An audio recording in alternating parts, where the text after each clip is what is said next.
How are you? I'm fantastic. How are you doing? I'm doing great, thanks. Why don't we get the recording of who you are and what's your business?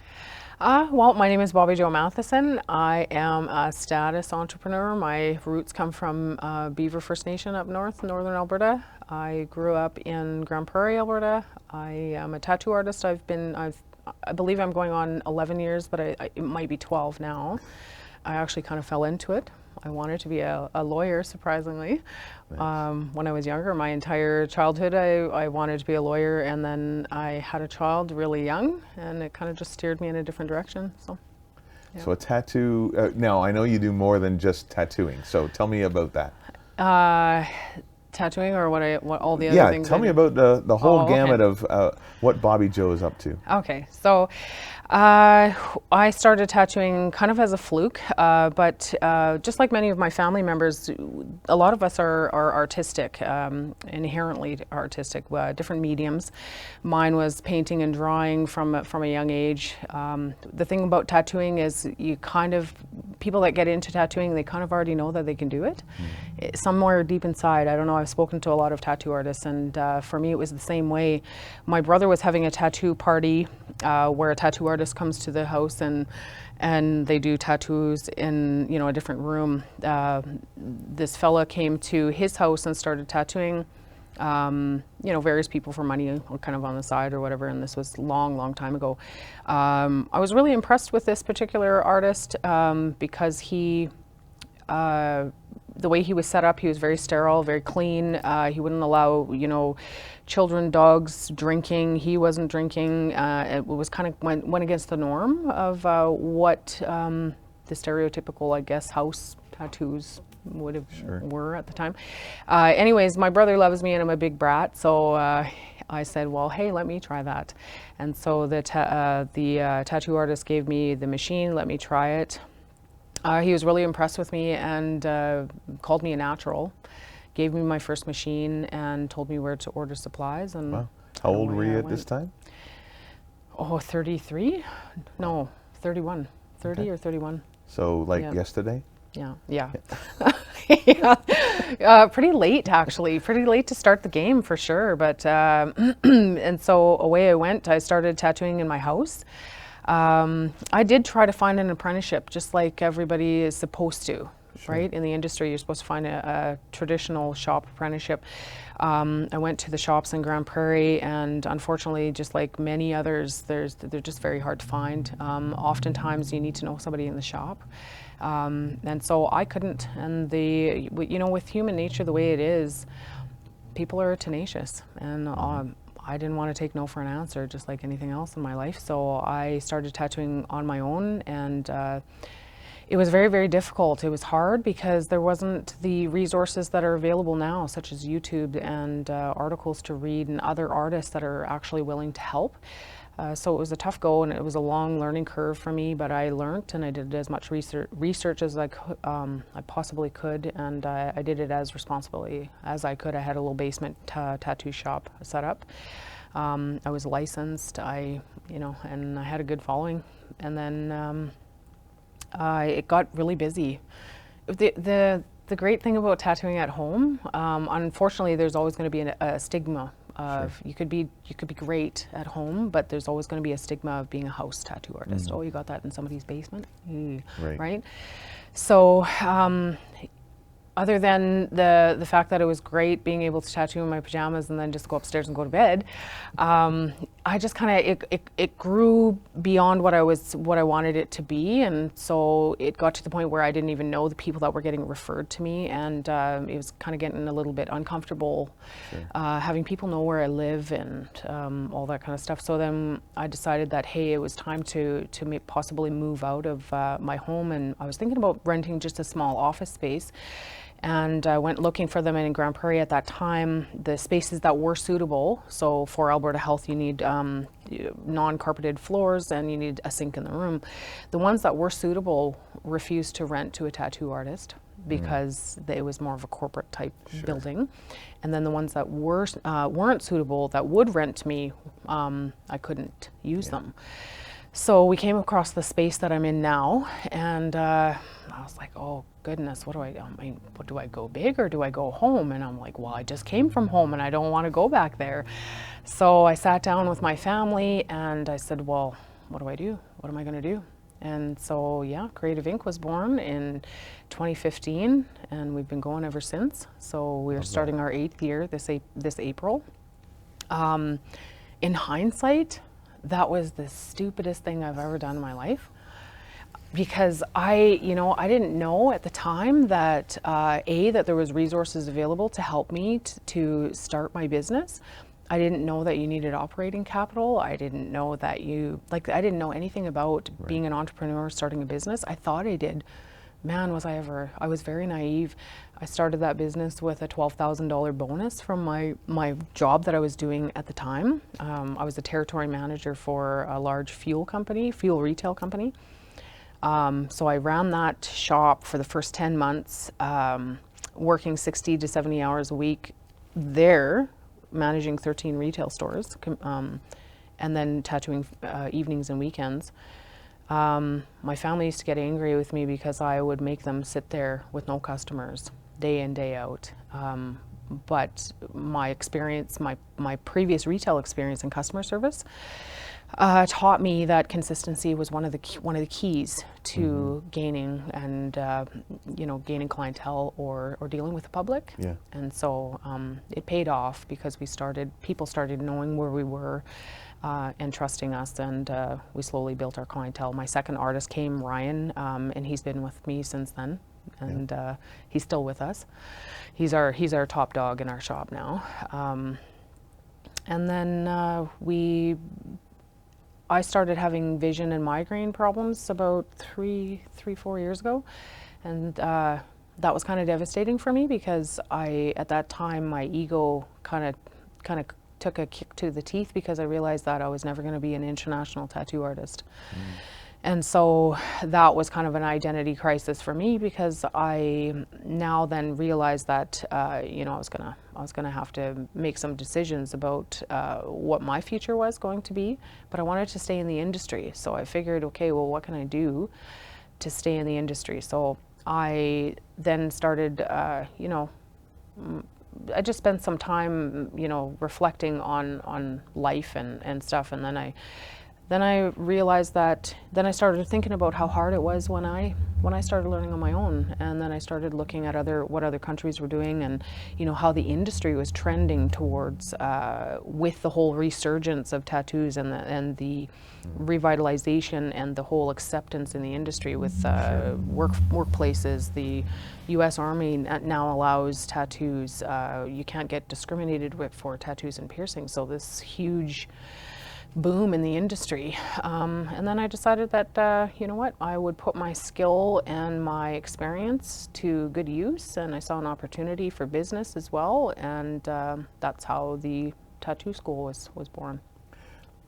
That's amazing. I mean, a tattoo school is not a light subject, and if I'm not mistaken, it's probably one of the first in Canada. It is actually. It's so there are other training programs in Canada, primarily on the West Coast.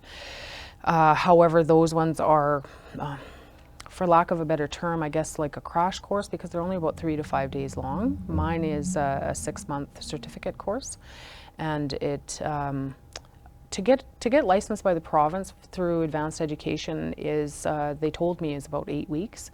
It took me almost 2 years to do it because the statistics that were required and the information that was required in order to fill out the application form did not exist in Canada for tattooing and piercing because we don't track it. So we're a little bit behind, the United States or the rest of the world in terms of how we view and how we track that kind of stuff. So I had to actually use U.S. Statistics to fill out the application. They did kind of make a few exceptions for me to be able to do this. And so, we became licensed in 2019, and we were the first. We are still the first and only post-secondary tattoo training program in Canada.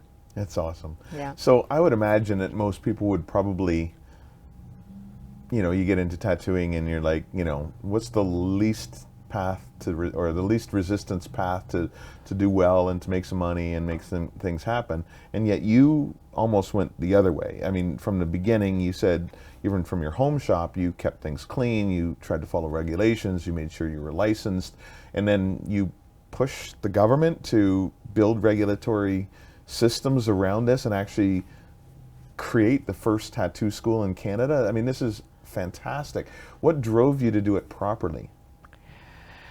I've always found that I guess it all kind of boils down to integrity and wanting to be a role model for my son. You know, the whole definition of integrity is doing the right thing even when someone's not looking. And I'm very much a rule follower, kind of a black and white person, like when it comes to doing the right thing. And I've found early on in my life that if you do the right thing, then you don't have to spend any time looking over your shoulder for someone to come at you. And especially in this industry, and especially with the tattoo school, I've faced a lot of negativity from the industry itself in terms of tattoo artists that have the old school mindset that are against tattoo schools. So the industry itself is not in favor of, and they're not supportive of tattoo schools. They would prefer that all tattoo artists that get into the industry would go the shop apprenticeship route. The problem with that is that those are becoming increasingly unrealistic in today's economy. You can't devote endless hours of free time when you're trying to support yourself, let alone a family. Oftentimes those were in uncomfortable environments. You can't treat people like that anymore. Right. And again, like I had mentioned earlier, if you don't know anybody in the shop, the chances are slim to none that you're even going to get the apprenticeship. Sure. So that leaves the only option to learn at home on your own, which, you know, if someone's doing something wrong, it's not because they're purposely trying to be negligent or they don't care. It's because the resources weren't available for them to learn any other way. Right. And so that becomes dangerous to the public. And so I'm just trying to help aspiring tattoo artists because I remember how hard it was. And then it wasn't a great journey. And now I can help them, you know, not injure people, not spread disease, and use the tools that are available to tattoo artists in the proper way. I love that. Well, let's look at that. So I'm sure it's all been sunshine and roses and rainbows the whole time? No. Okay, No. Tell me about the journey. Tell me about some of the uglier times, maybe. Yeah. So like I said, when I first started the tattoo shop, I hadn't anticipated how difficult it was going to be to start up the shop in the first place with little capital and little planning, poor planning. I had no idea that there was resources available such as Community Futures or you know, any of the Indigenous organizations that are out there. Any of that. I didn't know any until later on. Business networking, I wish I would have known about that.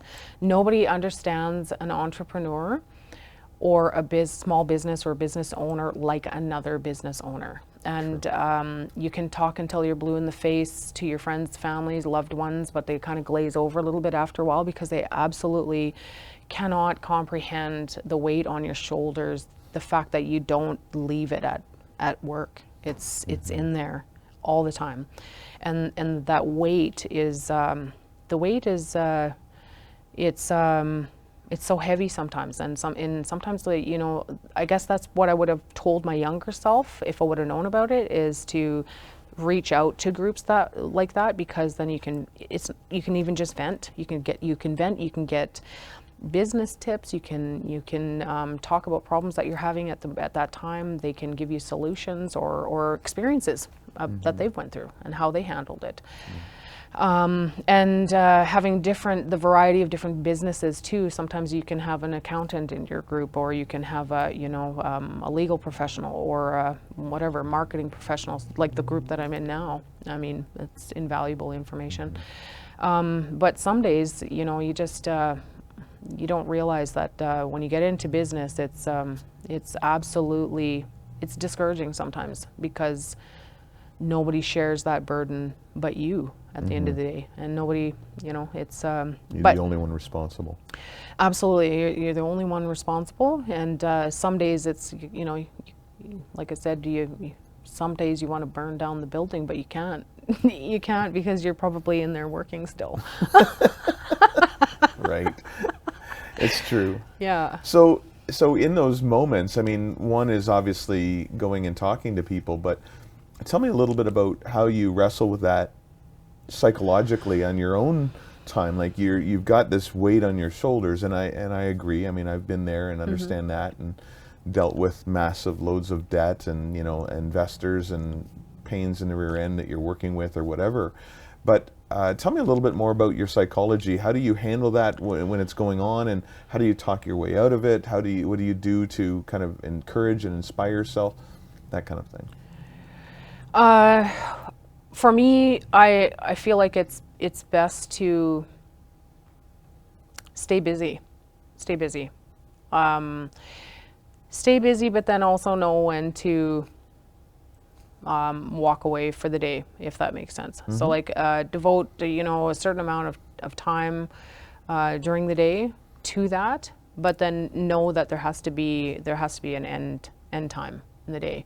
Sure. Because if say enough for today, enough worrying for today, and then just leave it there, because it's still going to be there tomorrow. But everybody talks about a work-life balance, but it's really difficult for an entrepreneur to be able to do that.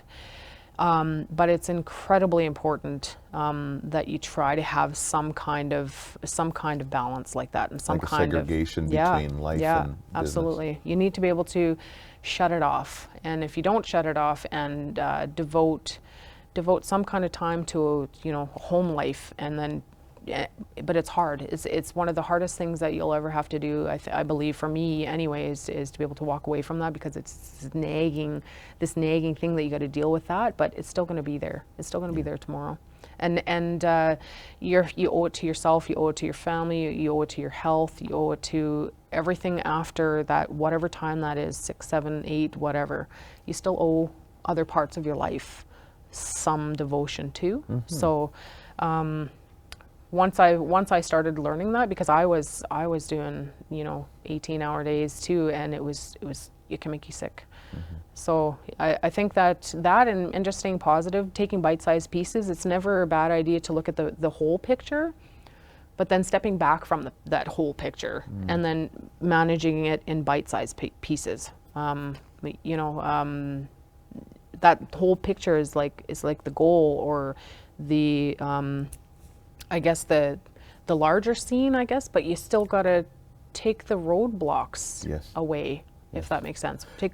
Work on one roadblock at a time to get the bigger picture. I guess it's a puzzle. I would imagine it's a puzzle. Yeah, I often refer to it as the telescope and the microscope. Yes. The telescope is the big picture that you're trying to get to. Yeah. But if you only stay focused on the telescope, you trip over your feet. Yeah. And if you only focus on the microscope right in front of you, you miss the big picture. Yeah. And so being able to kind of balance those, move back and forth into those two realms. Yeah. So speaking of that, I mean, where do you see this going? Where are you evolving now, and where are you trying to get to by the time you're quote unquote done? I don't know if I'm ever going to be done. I'm a serial entrepreneur. I started our third company. It's called Creative Edge. It's a piercing department. We took the piercing services in our tattoo shop and created a whole standalone business. I'd like to see that grow. I don't know. I don't think that I'll ever be done. My next goal, I guess, would be I would like to see some type of training in every province, whether that be, vetting tattoo artists to carry out my content, facilitate my content, whether that be like distance learning. I'm not quite sure yet. I haven't decided.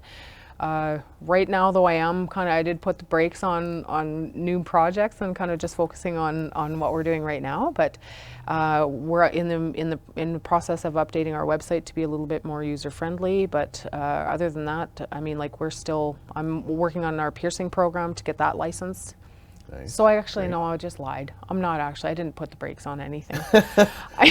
I meant like large projects, but I always have something on the go, so. Of course. Yeah. Well, that's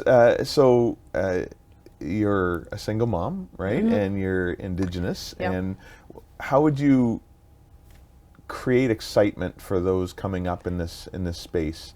Maybe with a similar background, maybe not, but just to inspire people to get into entrepreneurship, to be entrepreneurs, that they can do it. How would you help, especially given your background, like who you are now?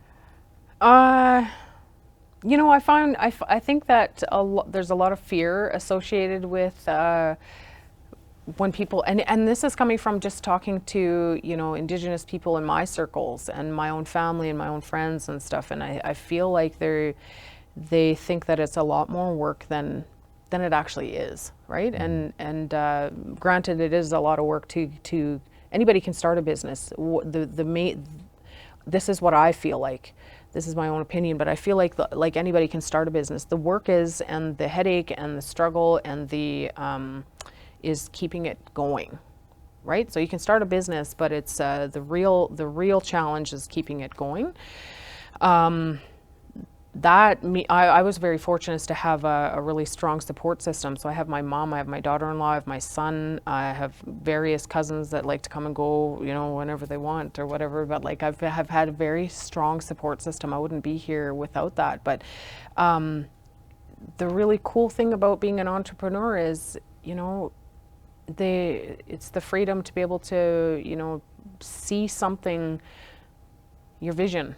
It's like it's like a child. It's like those are my babies, and to see it grow and evolve and be something that you're proud of, and you can see it helping other people, or people talking about it, or they say, hey, I know you from that place, or hey, you're from that place, or you see, or in passing, and you hear your business name, or you see it somewhere else, and that's that instills a lot of pride. It really does, and there's a lot to be excited about owning a business. There's a lot of headaches that come with it as well, but I mean, there's the feeling of accomplishment that I feel seeing my business grow and people enjoying what we're doing for them, and people getting something from it.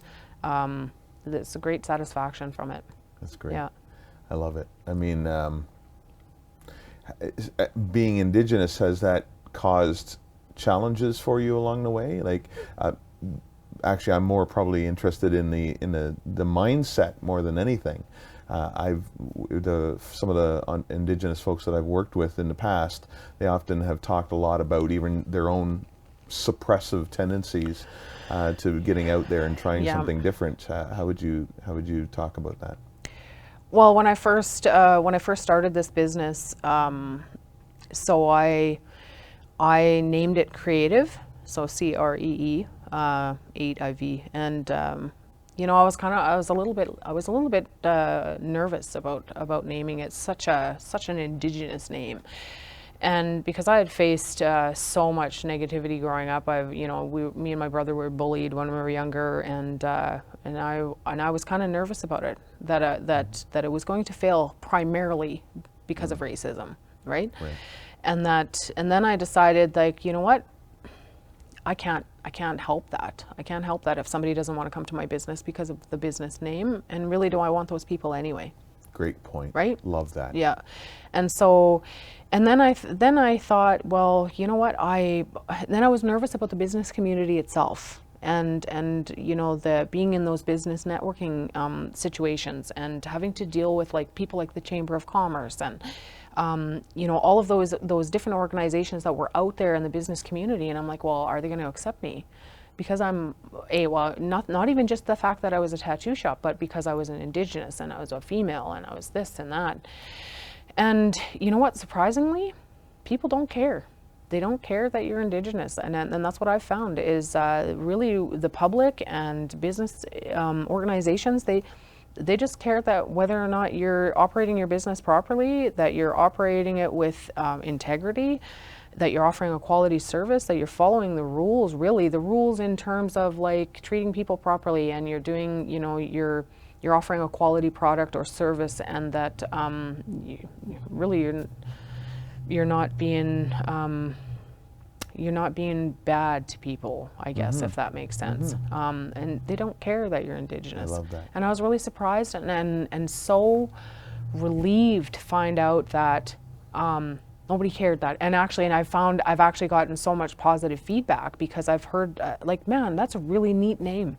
I like how you spelt that. Or I came here specifically because it was an Indigenous company.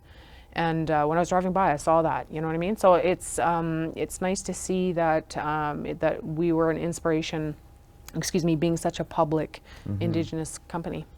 So fantastic. Yeah. Honestly, I could probably talk with you about this forever. This is fantastic. I love the story. I love the background. I love the lessons you learned. I know you to be very strong on the finances, which is something you didn't start with. Yeah. But I appreciate that. We'll pick this up another time. So how might people get a hold of you? Well, I have Instagram. We have 3 Facebook pages, and then we have a website. So creative.ca. Spell that out again for me. CREE, the number 8 IV. IV. Yeah, .ca. And then, so there's contact forms on the website. And then I think I'm not quite sure who that goes to. I think that goes to Jessica. But my email address is bobbijo@creative.ca. So anybody can email me at any time. That's excellent. Yeah. Well, I really appreciate you being here. Thank you. I mean, I'm so encouraged and so grateful that you drove all the way from Grand Prairie to come and see us today. Thank you. Thank you for being here. It's really exciting to showcase what you're doing and working on, and I'm excited about getting you involved in our community wherever we can. Fantastic. Thank you very much. I really appreciate that you brought me here, and I'm glad to help. Absolutely. Awesome. Yeah. Enjoy. Thanks.